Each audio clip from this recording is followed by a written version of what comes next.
Саламатсыздарбы биздин чалкан медиа каналдын көрөрмандары. Биздин каналга жазылып, акыркы жанылыктарды угунуздар.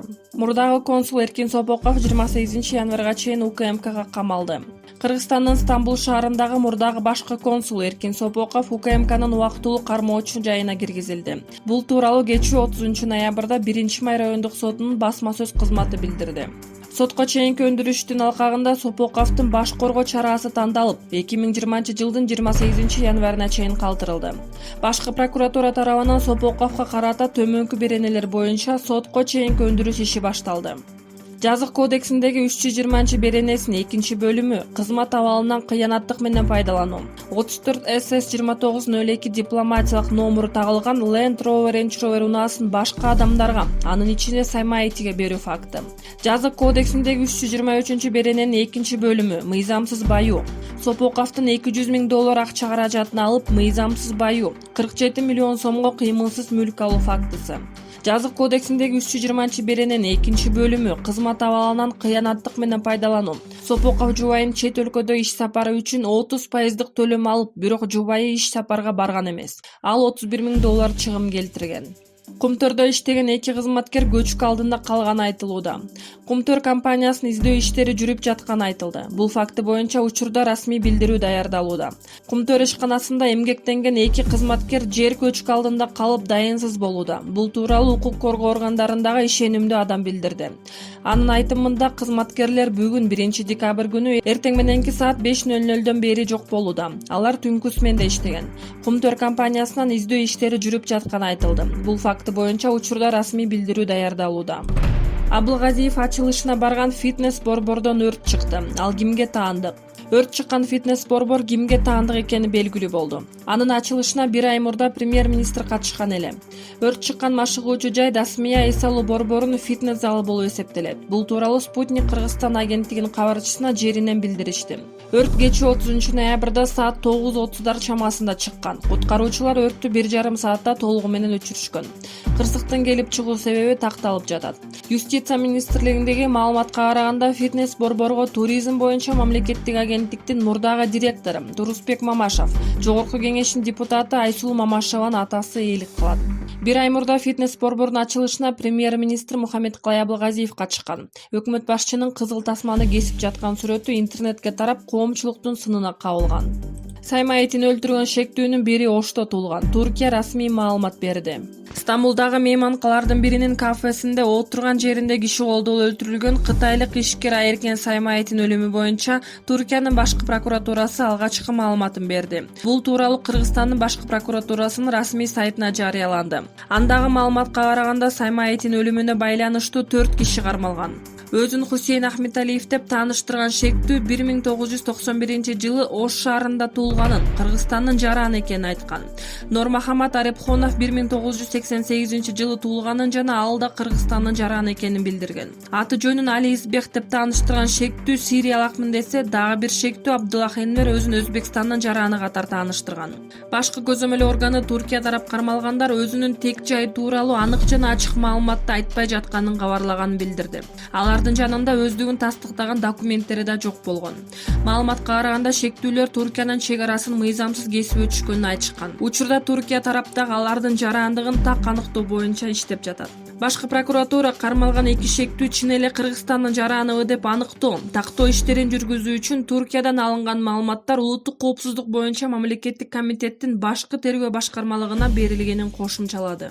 Жогорку Кеңештин эң кедей депутаттары. Бул депутаттардын автоунаасын бул жака кой, баш калкалай турган үй да жок. Алар айлыгынан башка бир да киреше булагы жок экенин айтып жатышат. Жакын туугандары да ошол маянанын көзүн карап жашайт экен. Спутник Кыргызстан агенттиги Жогорку Кеңештин депутаттарын 2018 жылга карата тапшырган декларациясына көз чаптырды.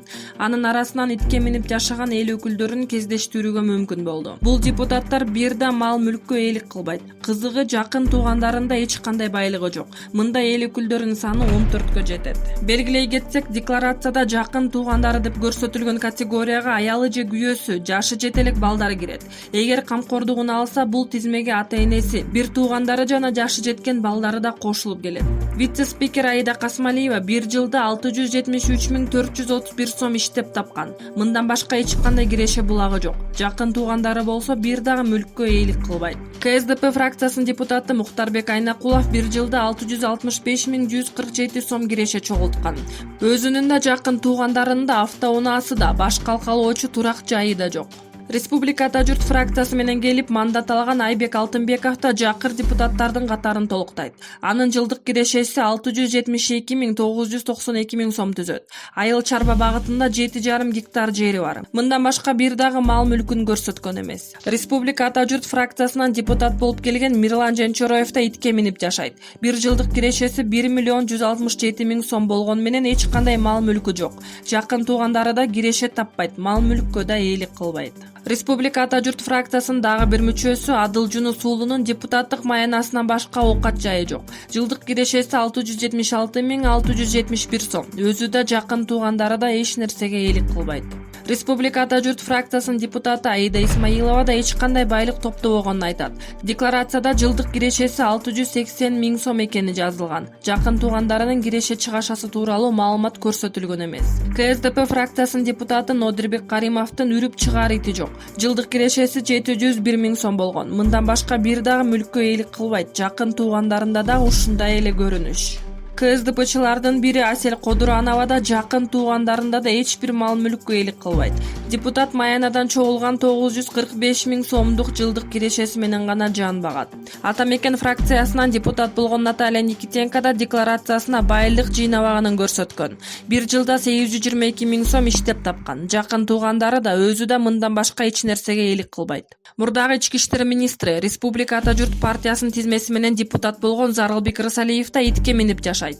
Өзүнүн жылдык кирешеси 850.000 сом, жакын туугандарыныкы 210.000 сомду түзөт. Мындан башка бир дагы мал мүлкү жок. КСДПчы дагы бир депутат Элвира Сурабалдиеванын мал мүлкү жок экени жазылган. Жылдык кирешеси 723.000 сомду түзөт. Жакын туугандары да тууралуу маалымат жок.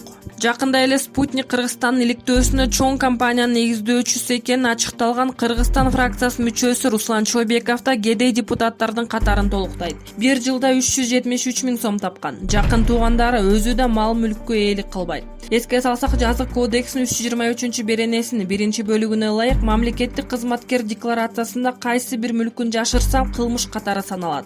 Мыйзамсыз байыгандар айыпка жыгылат же 2 жылга эркинен ажыратылат. Ошондой эле 2 жыл мамлекеттик кызматта иштөөсүнө бөгөт коюлат. ВИЧтин кайсы жол менен көп жугары айтылды. Кыргызстанда да ВИЧ маселеси көңүл бура турган жагдайлардан. Себеби саны улам өсүүдө. 2019-жылдын 1-ноябрына карата аталган илдет менен 9516 киши катталган. ВИЧти көбүнчө гетеросексуалдык жол менен жуктуруп алышат. Бул туурасында РИА Новости жазды. Эксперттер 2019-жылы аталган илдетти жуктуруп алды деген жалпы сандын 58% ушул жол менен болгондугун, ал эми 39% банги заттарын колдонгон үчүн оорунун кылтагына түшкөнү кабарланган. Тобокелдиги бар топторго гомосексуалдык байланышта жүргөндөр кирери аныкталган. 10 айдын аралыгында ВИЧти жугузуп алган 66 жаңы учур катталып, бул былтыркыга салыштырмалуу 8% аз деп билдиришкен. Россияда мындай дарт менен миллиондон ашуун адам жашай тургандыгы, алардын 37% аялдар, 63% эркектер экендиги айтылды. ВИЧ инфекциясы боюнча Россиянын Кемерово, Иркутск, Челябинск, Свердлов, Томск, Оренбург жана Тюмень облустарында абал жакшы эмес деп айтылган маалыматта. Кыргызстанда да бул маселе көңүл бура турган жагдайлардан. Себеби улам өсүүдө. Аталган илдет менен 2019-жылдын 1-ноябрына карата 9516 киши катталган. Алардын 36% аялдар, эркектер 64% түзөт. Эпидемия башталгандан тарта инфекциядан 2013 киши каза болгон. Назарбаевдин үй-бүлөсү аларга таандык уникалдуу автоунаалар коллекциясын АКШда сатууга чыгарды. Казакстандын биринчи президенти Нурсултан Назарбаевдин үй-бүлөсү аларга таандык кымбат баалуу автоунаалар коллекциясынын бир бөлүгүн Нью-Йоркто сатууга чыгарды. Бул тууралуу казактардын Кызы медиа интернет басылмасы өздүк булактарына таянып тизмеси менен кошо жарыялады. Сөз негизинен Назарбаевдин улуу кызы учурдагы Казак парламент сенатынын төрайымы Дарига Назарбаева тиешелүү кымбат баалуу автоунаалар туурасында болуп жатат. Жакында сатылууга коюлуучу бул тууралуу маалымат алгач Жорнейс аукцион үйүнүн сайтына жарыяланып, кийинчерээк кайра андан алынып салынган. Дарига Назарбаева сатам деп жаткан автоунаалардын болжолдуу тизмеси төмөнкүдөй. Дарига Назарбаева сатам деп жаткан автоунаалардын болжолдуу тизмеси төмөнкүдөй. Ferrari, Bugatti, Lamborghini. Уникалдуу бул 9 автоунаанын баасы болжол менен 13 миллион долларга бааланган. Бирок бул аукциондун баштапкы баасы гана. Ал эми акыркы баасы канча болоорун бир Кудай билет. Каражаттардын инсайдеринин маалыматы боюнча аукцион алгач декабрь айына этегине пландалган. Бирок иш-аракеттин акыркы учурларында муну 2020-жылдын 1-кварталына которууну чечишкен. Аялдар абагында күз балы сынагы өттү. Жайыл районунун Степной айылындагы номер 2 аялдар абагында күз балы 2019 сынагы өттү. Бул тууралуу жазаларды аткаруу мамлекеттик кызматынан билдиришти. Сынакка жалпыга маалымдуу каражаттардын борбордук аппараттын кызматкерлери, келечек мамлекеттик ишканасынын өкүлдөрү жана башкалар чакырылган. Иш-чарага 4 команда катышып, катышуучулар бий өнөрүн тартуулап, мода көргөзмөсү да уюштурулду. Бардык командалар жакшы даярданышкан. Ошондуктан калыстарга мыкты команданы тандоо жеңил болгон жок. Жыйынтыгында мыкты команда намын 4-отряддын командасы жеңип алды, деп айтылат маалыматта. Сынактын жыйынтыгында калыстар катышуучуларга грамота, белек жана гүл тапшырышты. Андан кийин коноктор үчүн концерт уюштурулду. Иш-чаранын соңунда номер 2 мекеменин башчысы Нургүл Жумаканова катышуучуларга, конокторго жана демөөрчүлөргө ыраазычылык билдирди.